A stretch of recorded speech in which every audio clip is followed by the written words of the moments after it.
सूरज की आखिरी किरणें भानगढ़ किले के उजाड़ खंडहरों पर लंबी डरावनी छाया डालती हैं जो एक भूतिया राजस्थानी शाम है। किले के द्वार पर एक गंभीर चेहरे वाला सुरक्षा गार्ड अपनी घड़ी देखता है। उसकी आंखों में एक खामोश चेतावनी है। वह आदित्य और करण की ओर मुड़ता है जो अपने कैमरों के साथ तैयार खड़े हैं, प्राचीन निषिद्ध मैदानों में प्रवेश करने के लिए तैयार हैं। हवा में एक अनकही तनाव है क्योंकि तिकड़ी किले के छायादार आलिंगन में प्रवेश करने की तैयारी कर रही है। सूरज क्षितिज के नीचे डूब जाता है। भानगढ़ किले की प्राचीन पत्थर की दीवारों पर लंबी डरावनी छाया डालता है। एक सुरक्षा गार्ड जिसका चेहरा अजीब सी गंभीरता से उतरा हुआ था आदित्य और करण के पास आता है। उसकी आवाज धीमी गड़गड़ाहट जैसी थी। उसकी रूह कंपा देने वाली चेतावनी हवा में लटकी हुई है। अंधेरा होने के बाद यहाँ मत रुकना, जो रुकते हैं वे कभी वापस नहीं लौटते। आदित्य और करण एक दूसरे को झटपट देखते हैं। उनके होठों पर एक मुस्कान खेलती है जो स्पष्ट रूप से उसके शब्दों को खारिज कर देती है। सूरज आसमान में खून की तरह फैल रहा है। भानगढ़ किले के प्राचीन खंडहरों पर लंबी रेंगती हुई छायाएं बिखेर रहा है। आदित्य दुबले और केंद्रित लगभग श्रद्धापूर्ण स्पर्श के साथ अपने कैमरे को समायोजित करते हुए ढहती दीवारों से गुजरता है। करण ऊर्जावान और तेज तर्रार उसके बगल में चलता है। ये एक अथक टिप्पणी उसके होठों से लेंस में बिखर जाती है। हवा की डरावनी फुसफुसाहट एक भयानक साथी जैसे ही शाम ढलती है उजाड़ गलियों में गूंजती है। जैसे जैसे सांझ गहराती है, ये कठोर सुरक्षा गार्ड भानगढ़ किले के विशाल लोहे के फाटकों को बंद करना शुरू कर देता है। विशाल द्वार एक गूंजती हुई खनखनाहट के साथ बंद हो जाते हैं जो उजाड़ किले में गूंजती है। आदित्य और कारण को भयानक एहसास होता है, यह महसूस करते हुए कि वे अब प्राचीन दीवारों के भीतर फंस गए हैं। भारी द्वार उनके पीछे मंडरा रहे हैं। जैसे ही आकाश से आखिरी रोशनी ओझल होती है, उनके भाग्य को सील कर रहे हैं। प्राचीन भानगढ़ का किला जो एक दमनकारी अंधेरे में डूबा हुआ है, अमावस की रात के आसमान के नीचे अशुभ रूप से मंडराता है। आदित्य और करण खंडहरों से गुजर रहे थे। उनकी टॉर्च की किरणें हताशा में स्याह अंधेरे को चीर रही थीं। करण का कैमरा अंधेरे में एक छोटी लाल आंख प्रेतबाधित किले के माध्यम से उनकी खतरनाक यात्रा को कैद करता है। टॉर्च डरावनी दीवारों पर नाचती है, उन परछाइयों को उजागर करती हैं जो दमनकारी रात में हिलती डुलती और बल खाती हुई लगती हैं। भानगढ़ किले के उजाड़ खंडहरों को अशुभ रात निगल जाती है। हवा एक ठंडी प्रेतबाधित चीख की तरह है। हवा में अचानक तेज ठंड चुभ जाती है। उनकी सांसें दिखाई देने वाले धुएं के गुबार में बदल जाती हैं। करण सहज ही अपना जैकेट कस लेता है। उसकी आंखें गहराते अंधेरे में इधर उधर घूम रही हैं।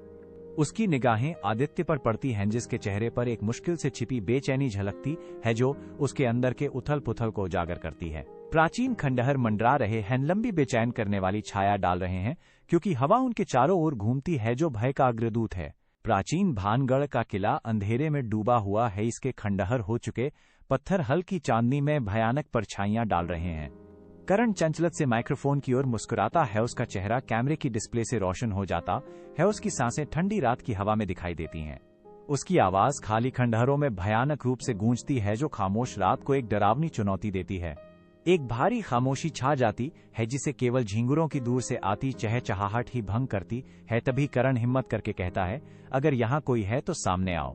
भानगढ़ किले के उजाड़ खंडहर अमावस्या की रात में एक अशुभ चुप्पी में लिपटे हुए हैं। अचानक रिकॉर्डिंग डिवाइस चरचराती है और आसपास की एक परेशान करने वाली आवाज सुनाई देती है। एक भूतिया मुश्किल से सुनाई देने वाली फुसफुसाहट हवा को चीर देती है जिससे आदित्य की रीढ़ में सिहरन दौड़ जाती है।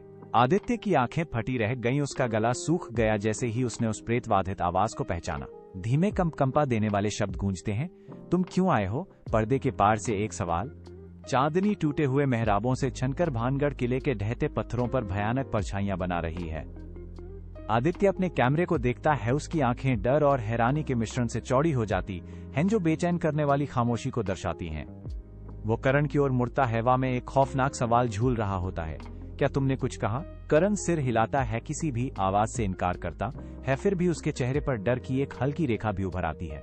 प्राचीन धूल और एक महसूस की जा सकने वाली ठंड से भरी हवा में आदित्य अंधेरे पर हावी होने की तलाश में अपना कैमरा घुमाता है।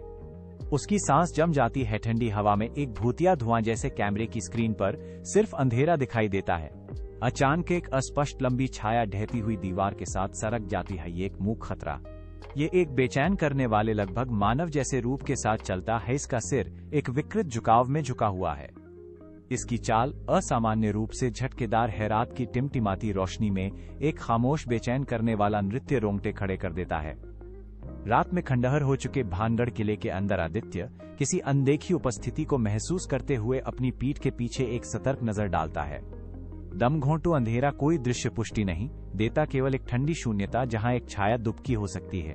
कैमरे के लेंस से एक अशुभ छाया क्षण भर के लिए प्रकट होती है। डिजिटल फ्रेम में एक भूतिया सिलहूट। करण की आंखें डर से चौड़ी हो जाती हैं, उसका चेहरा गहरे डर से ढका होता है क्योंकि वो कैमरे के डिस्प्ले को घूरता है।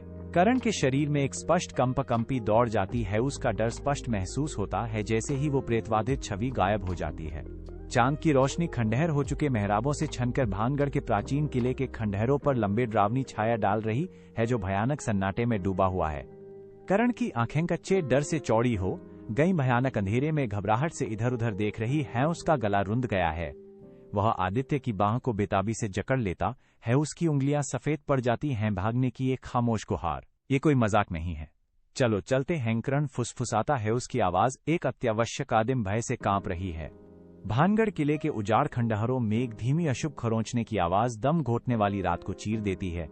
मेरी आंखें नीचे की ओर झपकती हैं, रेत में ताजे घसीटने के निशान पर टिकी हुई हैं, जैसे कि कोई अनदेखा खौफ पास में रेंग रहा हो। ठंड के निशान जमीन पर फैले हुए हैं, एक अदृश्य इकाई की दर्दनाक यात्रा का मूक प्रमाण। मेरे होठों से एक हाफ निकल जाती है क्योंकि भयानक घसीटने के निशान अचानक मेरे पैरों के ठीक सामने रुक जाते हैं। भानगढ़ किले के खंडहरों में हवा भारी और ठंडी है, एक महसूस करने योग्य ठंड उजाड़ रात में रिस रही है। अचानक करण की चीख खामोशी को चीर देती है, उसकी आवाज प्राचीन पत्थरों में कच्चे आतंक के साथ गूंजती है। उसके शरीर को हिंसक रूप से पीछे की ओर खींचा जाता है, ये एक अदृश्य शक्ति उसके पैरों को लोहे की पकड़ में जकड़ लेती है। करण हताशा में छटपटाता है, अदृश्य हमलावर से जूझता है, उसकी आंखें शुद्ध आतंक से चौड़ी हो जाती हैं। वह चिल्लाता है, मेरे पैर, कोई उन्हें पकड़ रहा है। उसका गला डर और अविश्वास से रुंधा हुआ था। अनदेखा संघर्ष तेज हो जाता है, उसे खंडहरों के दमनकारी अंधेरे में और खींचता जाता है। चांदनी भानगढ़ किले की घनी खंडहर हो रही वास्तुकला को भेदने के लिए संघर्ष करती है, जिससे भयानक छाया पड़ती है। हल्की अलौकिक किरणों में धूल के कण नाचते हैं जो किले की प्राचीन जीर्ण शीर्ण भव्यता को प्रकट करते हैं। आदित्य हताश दृढ़ संकल्प के साथ झपटता है, उसका हाथ बढ़ा हुआ है, घबराए हुए करण को पकड़ने की कोशिश कर रहा है। करण का फुर्तीला शरीर लड़खड़ा जाता है, उसकी पकड़ प्राचीन विश्वासघाती पत्थर से छूट जाती है। उसे अचानक पीछे की ओर खींचा जाता है, टूटी हुई दीवार के एक हिस्से में समा जाता है जैसे कि वो एक खुला हुआ जबड़ा हो। दीवार स्वयं झुकती हुई प्रतीत होती है, जो भीतर एक भयानक खालीपन को प्रकट करती है जो करण को पूरी तरह से निगल जाती है। भानगढ़ किले के दमनकारी अंधेरे मेवा भारी और स्थिर लटकी रहती है, जो एक अनदेखे भय से भरी हुई है। आदित्य डर की एक मूर्ति की तरह जम गया है, उसकी छाया प्राचीन खंडहरों के सामने मुश्किल से ही दिखाई दे रही है। भयानक सेकंडों के लिए खामोशी छा जाती है उजाड़ किले पर, एकदम घोंटू कंबल। केवल उसकी अपनी सांसों की फटी फटी हताश आवाज ही खामोशी को तोड़ती है, जो उसके डर की एक कड़वी याद दिलाती है। भानगढ़ किले के खंडहरों का दमनकारी अंधेरा रात को निगल जाता है, हवा में एक खौफनाक खामोशी छाई रहती है। धूल के कण मंद चांदनी में प्रेत आत्माओं की तरह नाचते हैं, जो एक जर्जर प्राचीन मेहराब से छनकर आ रही है। घनी पुरानी दीवारों के भीतर से एक ठंडी दबी हुई आवाज आने लगती है, जो प्राचीन पत्थरों को हिला देती है। अनदेखे अंधेरों से करण की आवाज तनावपूर्ण और हताश फुसफुसाती है, आदित्य, मुझे बाहर निकालो। वीरान किले में एक प्रेतवाधित विनती गूंजती है, एक अनदेखे आतंक से भागने के लिए एक हताश चीख। भानगढ़ किले के प्राचीन खंडहर एक अमावस की रात की स्याह काली रात में समाये हुए हैं, जो एक दमनकारी चुप्पी में लिपटे हुए हैं। गहरी खामोशी को चीरती हुई एक सिहरन भरी फुसफुसाहट, हवा में एक भूतिया सांस जिससे रोंगटे खड़े हो जाते हैं।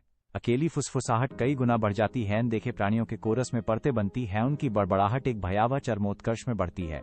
ये महज गूंज नहीं बल्कि प्रेतवाधित आवाजों का कोलाहल है, हर एक स्पर्श का भूतरीढ़ की हड्डी में एक ठंडी सिहरन। अनदेखी उपस्थिति दबाव डालती है, फुसफुसाहटों का दम घोटने वाला भार खोए हुए और निंदितों का एक प्रेतवाधित सिम्फनी।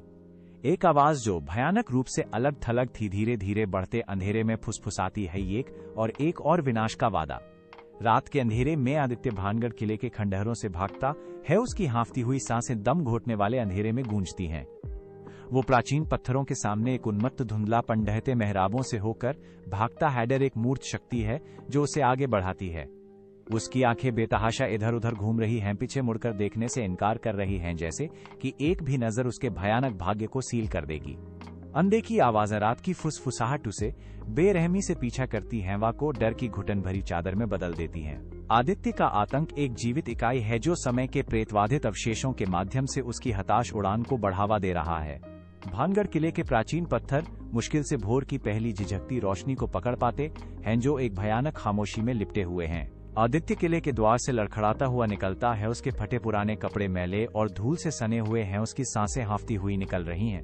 उसकी आंखें चौड़ी और अनदेखे खोखली दूर की टकटकी लगाए हुए हैं, जो किले की अंधेरी गहराइयों से एक अनदेखे आतंक को दर्शाती हैं। वह अपनी छाती पकड़ लेता है। हर कठिन सांस आतंक की रात और हताश पलायन का प्रमाण है। सुरक्षा गार्ड शुरू में चौंक गया। आदित्य को बाहर निकलते देख अविश्वास और बढ़ते डर से आंखें फाड़े देखता है। चौकीदार की नजर आदित्य का पीछा करती है। हवा में एक खामोश सवाल लटका हुआ है, जो किले के अनकहे रहस्यों को प्रतिध्वनित करता है। एक पुलिस दस्ता प्राचीन खंडहर हो चुके भानगढ़ किले पर पहुंचता है। उनका दृढ़ संकल्प पुराने पत्थरों के सामने स्पष्ट दिखाई देता है। अधिकारी उस पत्थर की दीवार के एक हिस्से को बेरहमी से गिरा देते हैं। जहां कर्ण गायब हो गया था, धूल और मलबा हवा में छा गया। वे एक छिपे हुए कक्ष की उम्मीद में टूट पड़ते हैं, लेकिन जहां खाली जगह होनी चाहिए वहां केवल ठोस चट्टान पाते हैं। अधिकारी करण के रहस्यमय ढंग से गायब हो जाने के बाद जहां एक डरावनी शून्यता थी, उस अभेद्य पत्थर को देखकर हैरान रह जाते हैं। पुलिस स्टेशन एक गंभीर खामोशी में डूबा हुआ है। उसकी मंद रोशनी लंबी बेचैन करने वाली परछाइयां डाल रही है। आदित्य, उसके चेहरे पर गंभीर तीव्रता छाई हुई है। ये कैमरा स्क्रीन पर टकटकी लगाए हुए है, जिसकी चमक उसकी आंखों में झलक रही है। वो अंतिम फुटेज की जांच करता है। ये एक भयानक खुलासा जो उसने खुद कैप्चर नहीं किया था। स्क्रीन पर करण अभेद्य अंधेरे से उभरता है। उसकी आकृति एक दीवार के भीतर भूतिया ढंग से चित्रित है। उसकी आंखें सूजी हुई और खुरदरी एक गहरे स्थायी दुख को दर्शाती हैं, जैसे कि उसने अनंत काल तक आंसू बहाए हों। आदित्य की निगाहें स्क्रीन पर टिकी रहती हैं, जो करण की निराशा का मुंह गवाह है। रहस्य गहराता जा रहा है। अंधेरे पुलिस स्टेशन में करण के पीछे धुंधले खंडे चेहरे उभरते हैं, अदृश्य आत्माओं की तरह।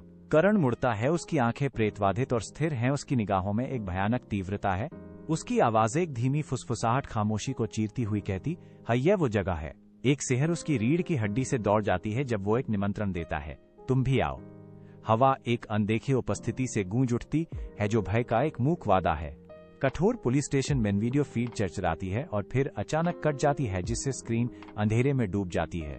आदित्य अब खाली मॉनिटर को घूरता है। उसका चेहरा गहरे सदमे और पूर्ण आतंक का एक भयानक मुखौटा है। उसकी आंखें चौड़ी और बिना पलक झपकाए उन भयानक छवियों को दर्शाती हैं, जिन्हें उसने अभी देखा था, जो अब स्क्रीन से गायब हो गई हैं। उसके माथे से पसीने की एक बूंद रिसती है, जो उसे जकड़े हुए अपार भय को उजागर करती है। उसके हाथ बेकाबू होकर कांप रहे हैं। कहीं बोझ का वजन उस पर हावी हो रहा है। फुटेज साझा करने के लिए बहुत भयानक, हमेशा उसके दिमाग में बंद एक खामोशन देखी दुह स्वप्न के रूप में रहेगा। बांज पुलिस स्टेशन के अंदर एक कंप्यूटर स्क्रीन एक भयावह पुलिस रिकॉर्ड के साथ चमकती है। लापता व्यक्ति करण मल्होत्रा शब्द दिखाई देते हैं, जो एक ठंडी छाया डालते हैं। स्क्रीन पर उसके अंतिम ज्ञात स्थान का विवरण दिया गया है। सूर्यास्त के बाद भानगढ़ किला एक अशुभ किंवदंती का स्थान। एक गंभीर आवाज गूंजती है। हर साल कोई अंदर रह जाता है, रहस्य को गहरा करती है। शब्द हवा में लटके हुए हैं, ठंडे और कठोर, एक भयानक भाग्य का संकेत दे रहे हैं।